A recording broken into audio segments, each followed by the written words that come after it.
O desejado de todas as nações. Capítulo 39. Dai-lhes voz de comer.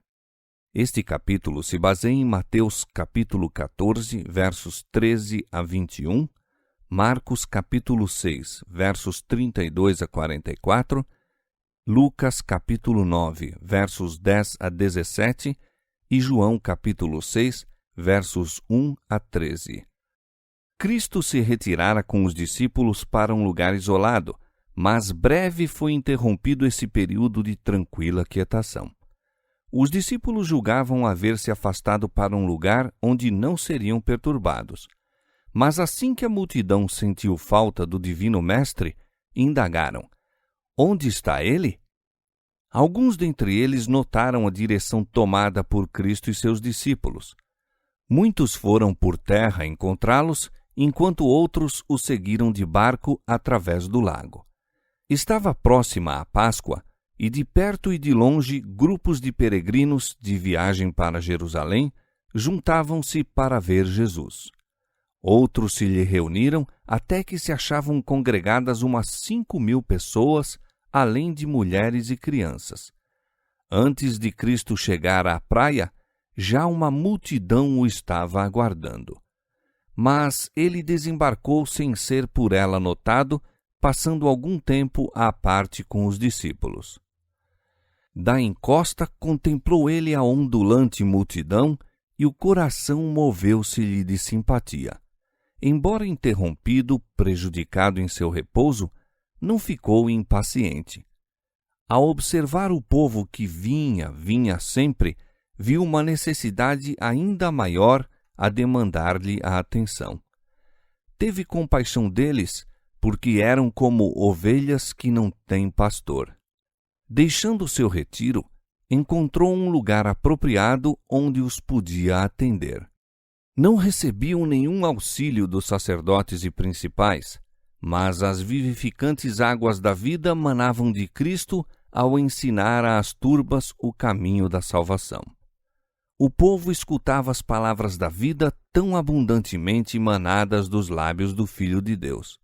Ouvia as graciosas palavras, tão simples e claras, que eram como o bálsamo de Gileade para a sua alma. A cura de sua mão divina trouxe alegria e vida aos moribundos e conforto e saúde aos que padeciam de moléstias. O dia afigurou-se-lhes o céu na terra, e ficaram inteiramente inconscientes do tempo que fazia desde que tinham comido qualquer coisa. Afinal, o dia estava a morrer. O sol descia no ocidente e, todavia, o povo se deixava ficar.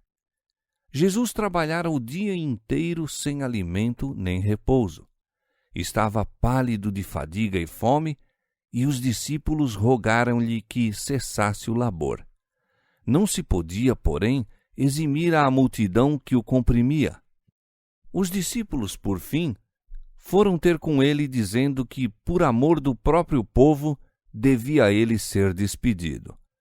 Muitos tinham vindo de longe e nada haviam comido desde a manhã.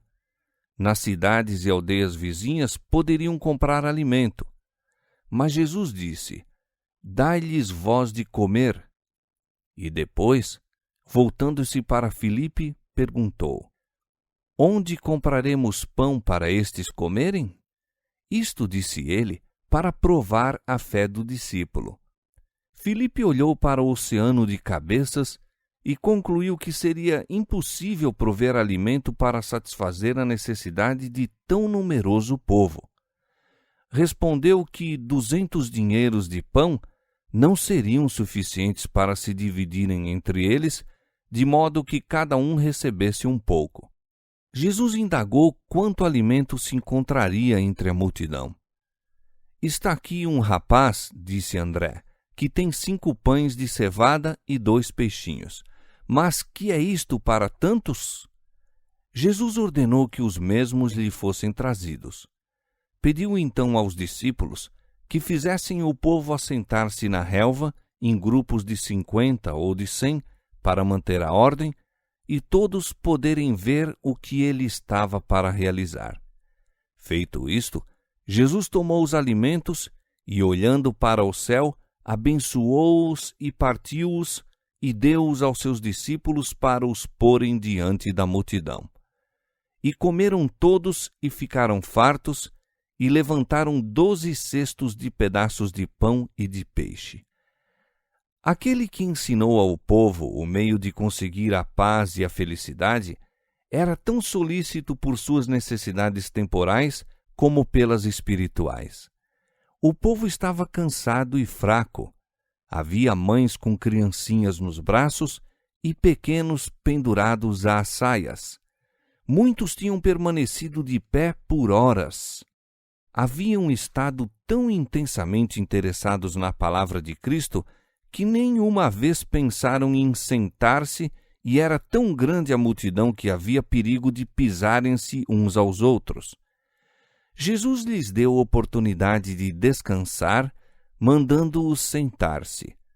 Havia no lugar muita relva e todos podiam repousar confortavelmente. Cristo nunca operou um milagre senão para satisfazer uma necessidade real, e todo o milagre era de molde a dirigir o povo à árvore da vida, cujas folhas são para a cura das nações. A simples refeição passada em torno pela mão dos discípulos encerra todo um tesouro e lições. Era um modesto artigo o que se proporcionou. Os peixes e os pães de cevada eram o alimento diário dos pescadores dos arredores do mar da Galileia. Cristo poderia haver exibido diante do povo um rico repasto, mas a comida preparada para a mera satisfação do apetite não teria transmitido nenhuma lição para benefício deles. Jesus lhes ensinou nesta lição que as naturais provisões de Deus para o homem foram pervertidas. E nunca se deliciou alguém com os luxuosos banquetes preparados para a satisfação do pervertido gosto, como esse povo fruiu o descanso e a frugal refeição proporcionada por Cristo, tão longe de habitações humanas.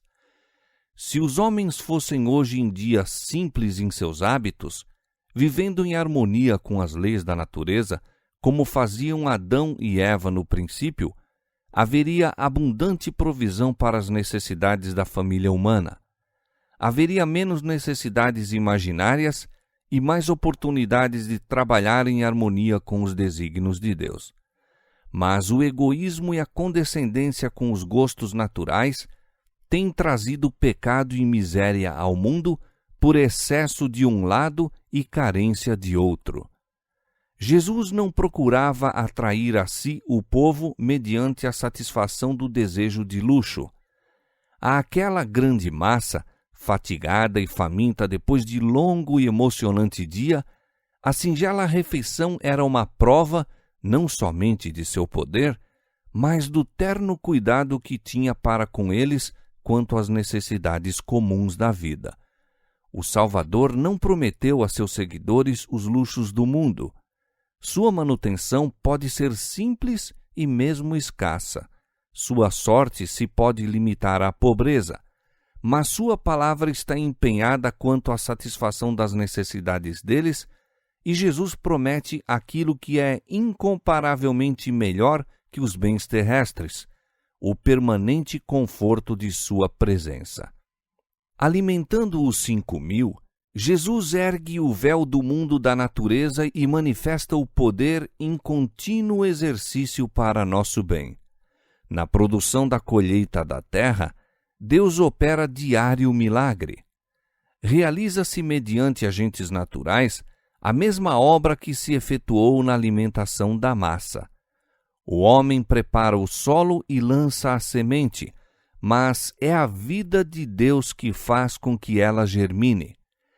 É a chuva, o ar, o sol de Deus que a levam a frutificar, primeiro a erva, depois a espiga, por último o grão cheio na espiga.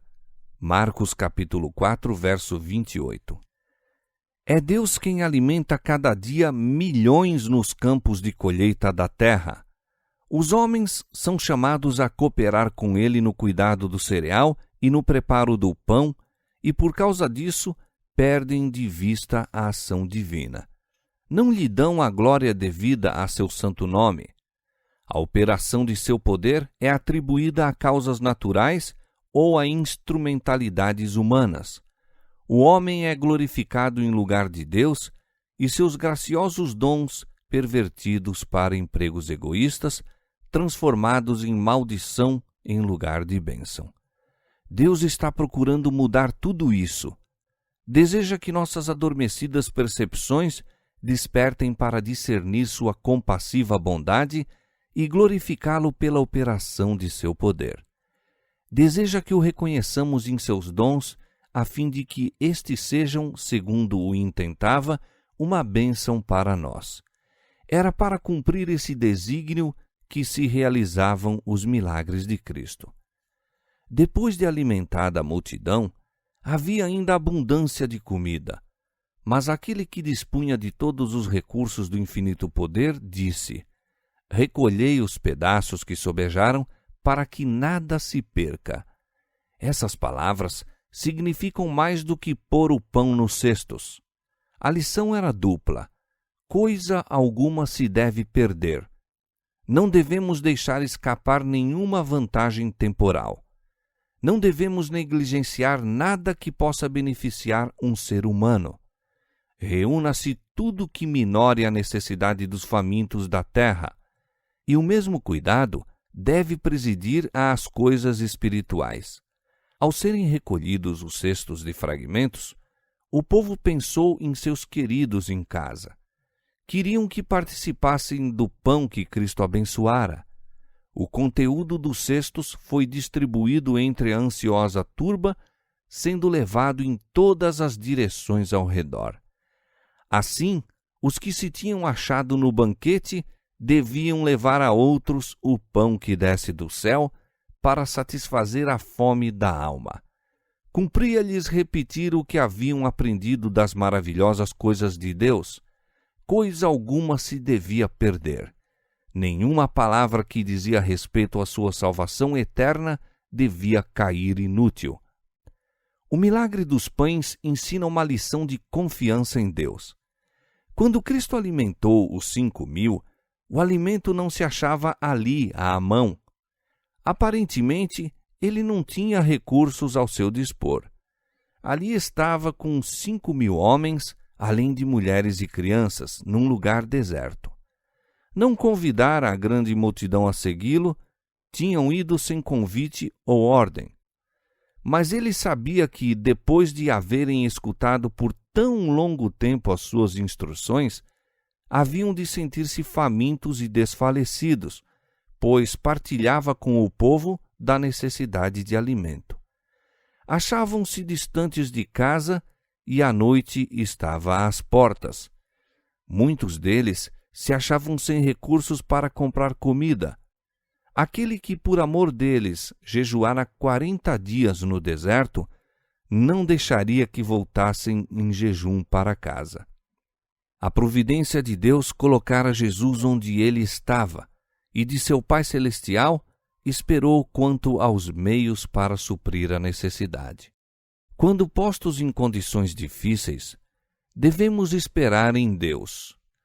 Cumpre-nos exercer sabedoria e juízo em todo o ato da vida, a fim de que, por movimentos descuidados, não nos exponhamos à provação. Não nos devemos pôr em dificuldades, negligenciando os meios providos por Deus e empregando mal as faculdades que nos deu. Os obreiros de Cristo devem obedecer irrestritamente suas instruções. A obra é de Deus, e se queremos beneficiar a outros, é mister seguir-lhe os planos. O próprio eu não se pode tornar um centro, o eu não pode receber honra. Se planejarmos segundo nossas próprias ideias, o Senhor nos abandonará a nossos erros. Quando, porém, havendo seguido sua guia, somos colocados em situação difícil, ele nos livrará. Não nos devemos entregar ao desânimo, mas, em toda emergência, cumpre-nos buscar auxílio daquele que possui à sua disposição infinitos recursos. Seremos muitas vezes rodeados de circunstâncias probantes, e então, com a mais plena confiança em Deus, devemos esperar firmemente. Ele guardará toda a alma que se vê em perplexidade por buscar seguir os caminhos do Senhor. Cristo, por intermédio do profeta, mandou que repartas o teu pão com o faminto e fartes a alma aflita. Vendo-o nu, o cubras e recolhas em casa os pobres desterrados. Isaías 58, versos 7 a 10. Ordenou-nos: ide por todo o mundo, pregai o evangelho a toda criatura. Mateus 16, 15. Quantas vezes, porém, nosso coração sucumbe e falha-nos a fé ao vermos quão grande é a necessidade, quão limitados os meios em nossas mãos. Como André, ao olhar aos 5 pães de cevada e os 2 peixinhos, exclamamos: que é isto para tantos? Hesitamos frequentemente, não dispondo a dar tudo o que temos, temendo gastar e ser gastos por outros. Mas Jesus nos manda: dai-lhes vós de comer. Sua ordem é uma promessa, e em seu apoio está o mesmo poder que alimentou a multidão junto ao mar. No ato de Cristo de suprir as necessidades temporais de uma faminta massa de povo, está envolvida profunda lição espiritual para todos os seus obreiros. Cristo recebeu do Pai, passou-o aos discípulos, eles o entregaram à multidão e o povo uns aos outros. Assim, todos quantos se acham ligados a Cristo devem receber dele o pão da vida, o alimento celestial, e passá-lo a outros. Com plena confiança em Deus, Jesus tomou a pequena provisão de pães, e se bem que não houvesse senão uma porção pequenina para sua própria família de discípulos, não os convidou a comer, mas começou a lhes distribuir, ordenando que servissem ao povo. O alimento multiplicava-se-lhe nas mãos, e as mãos dos discípulos, estendendo-se para Cristo, o próprio pão da vida, nunca ficavam vazias. O diminuto suprimento foi suficiente para todos. Depois de haver sido satisfeita a necessidade do povo, as sobras foram recolhidas e Cristo e os discípulos comeram juntos da preciosa comida fornecida pelo céu. Os discípulos foram o meio de comunicação entre Cristo e o povo. Isso deve ser uma grande animação para os discípulos dele hoje em dia. Cristo é o grande centro, a fonte de toda a força. Dele devem os discípulos receber a provisão. Os mais inteligentes, os mais bem dotados espiritualmente, só podem comunicar à medida que recebem. Não podem, de si mesmos, suprir coisa alguma às necessidades da alma. Só podemos transmitir aquilo que recebemos de Cristo, e só o podemos receber à medida que o comunicamos aos outros. À proporção que continuamos a dar, continuamos a receber, e quanto mais dermos, tanto mais havemos de receber. Assim estaremos de contínuo crendo, confiando, recebendo e transmitindo. A obra da edificação do reino de Cristo irá avante, se bem que, segundo todas as aparências, caminhe devagar e as impossibilidades pareçam testificar contra o seu progresso. A obra é de Deus, e Ele fornecerá meios e enviará auxiliares, sinceros e fervorosos discípulos, cujas mãos também estarão cheias de alimento para as famintas multidões. Deus não se esquece dos que trabalham com amor para levar a palavra da vida a almas prestes a perecer, às quais, por sua vez, buscam alimento para outras almas famintas. Há em nossa obra para Deus risco de confiar demasiado no que pode fazer o homem com seus talentos e capacidade. Perdemos assim de vista o obreiro mestre. Muito frequentemente, o obreiro de Cristo deixa de compreender sua responsabilidade pessoal. acha-se em perigo de eximir-se a seus encargos, fazendo-os recair sobre organizações, em lugar de apoiar-se naquele que é a fonte de toda a força. Grande erro é confiar em sabedoria humana ou em números na obra de Deus. O trabalho bem-sucedido para Cristo não depende tanto de números ou de talentos, como da pureza de desígnio, da genuína simplicidade, da fervorosa e confiante fé. Devem-se assumir as responsabilidades pessoais, empreender os deveres pessoais e envidar esforços pessoais em favor dos que não conhecem a Cristo. Em lugar de transferir vossa responsabilidade para alguém que julgais mais bem dotado que vós, trabalhai segundo vossas aptidões. Ao erguer-se em vosso coração a pergunta: onde compraremos pão para estes comerem? Não permitais que vossa resposta seja no sentido da incredulidade. Quando os discípulos ouviram a ordem de Cristo, dai-lhes vós de comer, todas as dificuldades lhes acudiram à mente. Perguntaram: iremos nós às aldeias comprar comida? Assim, hoje, quando o povo está carecido do pão da vida, os filhos do Senhor indagam: mandaremos buscar alguém de longe para vir alimentá-los? Mas que disse Cristo? Mandai assentar os homens, e os alimentou ali. Assim, quando vos achais rodeados de almas necessitadas, sabei que Cristo aí está. Comungai com ele, trazei os vossos pães de cevada a Jesus. Os meios de que dispomos talvez não pareçam suficientes para a obra, mas se avançarmos com fé, crendo no todo-suficiente poder de Deus, abundantes recursos se nos oferecerão. Se a obra é de Deus, Ele próprio proverá os meios para a sua realização. Recompensará a sincera e simples confiança nele. O pouco que é sábia e economicamente empregado no serviço do Senhor do céu aumentará no próprio ato de ser comunicado.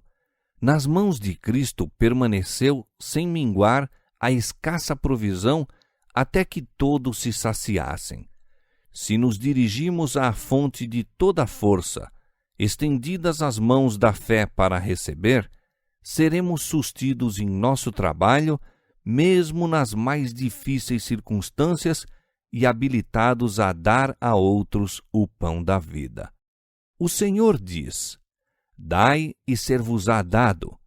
O que semeia pouco, pouco também ceifará, e o que semeia em abundância também ceifará. E Deus é poderoso para fazer abundar em vós toda a graça, a fim de que, tendo sempre, em tudo, toda a suficiência, abundeis em toda a boa obra, conforme está escrito: espalhou, deu aos pobres, a sua justiça permanece para sempre. Ora, aquele que dá a semente ao que semeia e pão para comer, também multiplicará a vossa sementeira e aumentará os frutos da vossa justiça, para que em tudo enriqueçais para toda a beneficência, a qual faz que por nós se deem graças a Deus. Lucas capítulo 6, verso 38 e 2 Coríntios capítulo 9, versos 6 a 11.